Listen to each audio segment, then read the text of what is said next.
Hi hello నమస్తే welcome to Dhatri TV. ఈరోజు మనతో పాటు ఉన్నారు consultant interventional pain management doctor Purohiti గారు. Hi madam.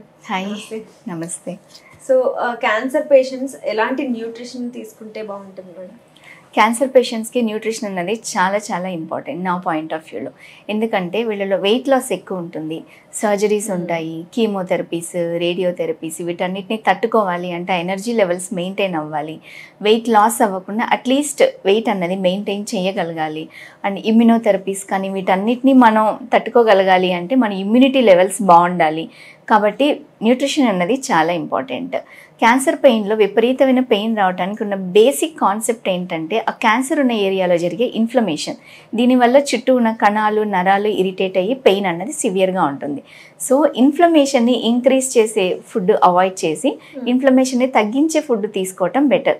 Suppose lean fat అంటాం, అంటే సీ ఫుడ్, ఫిష్ కానీ ప్రాన్స్ కానీ ఇలాంటి ఫుడ్, ఆకుకూరలు, కూరగాయలు, పళ్ళు, ఇలాంటి ఫుడ్స్.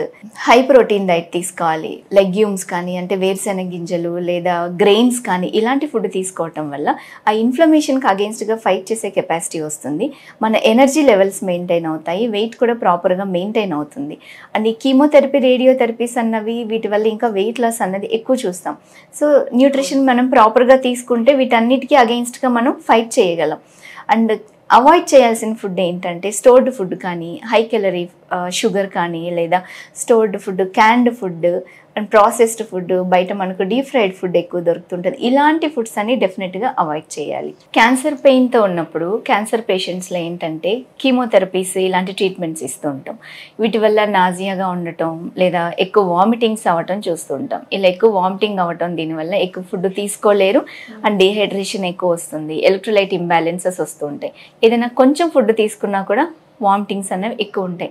ఇలాంటప్పుడు బాడీలో ఎలక్ట్రోలైట్స్ అనేవి ఇంబ్యాలెన్స్ సరిగా మెయింటైన్ అవ్వవు. దీనివల్ల ఏమవుతుందంటే నీరస పడిపోతుంటారు, ఎనర్జీ లెవెల్స్ మెయింటైన్ అవ్వవు. అదే కాకుండా మజిల్లో క్రాంప్స్ వస్తూ ఉంటాయి, మజిల్స్ పట్టేస్తూ ఉంటాయి. ఎక్కువగా పిక్కల్లో చూస్తూ ఉంటాం. ఈ పిక్క కండరాలు ఏంటంటే రాత్రి నిద్రపోయినప్పుడు పట్టేస్తూ ఉంటాయి, దీనివల్ల నిద్ర డిస్టర్బ్ అవ్వటం. ఇదే కాకుండా వైటమిన్ డెఫిషియన్సీస్, వైటమిన్ డి కానీ, B12 కానీ, మినరల్స్ కానీ ఇవన్నీ డెఫిషియెంట్ ఉంటాయి. సో ఇలాంటప్పుడు ఏంటంటే మనం ఫస్ట్ ఆఫ్ ఆల్ వాటర్ బాగా తీసుకోవాలి, డీహైడ్రేషన్ అన్నది రాకుండా చూసుకోవాలి, బాడీలో వాటర్ లెవెల్ మెయింటైన్ అవ్వాలి, కొంచెం కొంచెంగా అన్న వాటర్ తీసుకోవాలి. రెండవది ఎలక్ట్రోలైట్ ఇంబ్యాలెన్స్ రాకుండా చూసుకోవాలి. కావాల్సిన సోడియం కానీ, పొటాషియం కానీ, ORS సొల్యూషన్స్ కానీ ఇలాంటివన్నవి తీసుకుంటూ ఉండాలి.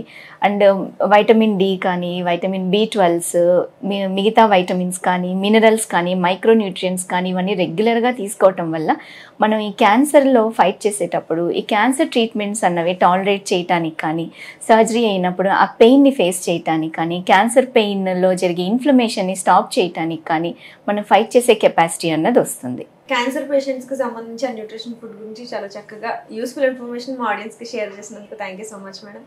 చూసారు కదా, క్యాన్సర్ పేషెంట్స్కి సంబంధించి ఎలాంటి ఫుడ్ తీసుకోవాలి, ఎలాంటి ఫుడ్ అవాయిడ్ చేయాలనేది మేడం మనకి చాలా క్లియర్గా ఎక్స్ప్లెయిన్ చేశారు. మళ్ళీ ఇంకొక ఎపిసోడ్తో మళ్ళీ మేము ముందుంటాం. అంతవరకు సెలవు.